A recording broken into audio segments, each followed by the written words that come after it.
Welcome back. If you're just joining us, here are the 8 things that you need to know today. A developing story out of Jefferson where state police believe they have found the body of a man missing for over a decade.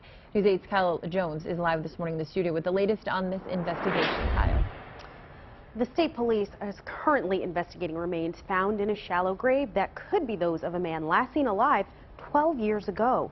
Charles Woodburn disappeared in 2002, but police say his wife Diane never reported him missing.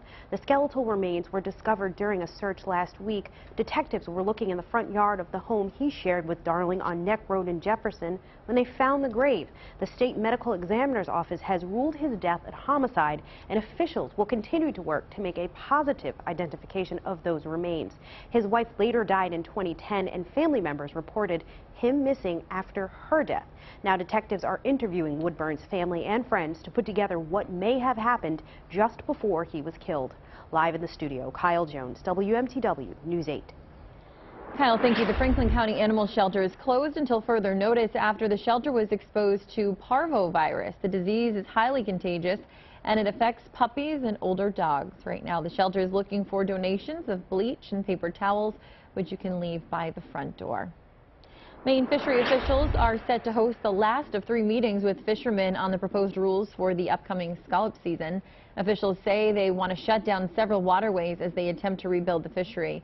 The season starts in December. And today's meeting is at the Ellsworth City Hall, by the way. Thornton Academy is announcing a new partnership with the University of New England that will allow qualified graduates to enter UNE's College of Arts and Sciences as sophomores. The students have to have a certain number of advanced placement credits, though.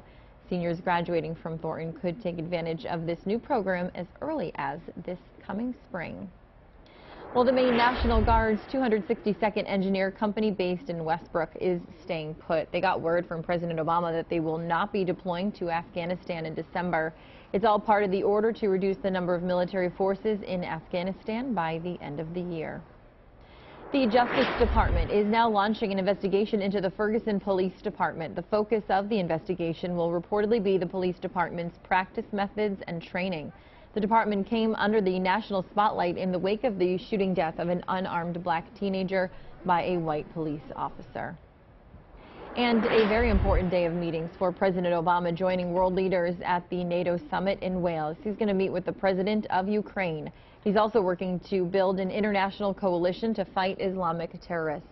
British Prime Minister David Cameron says Great Britain is considering joining the U.S. airstrike campaign in Iraq.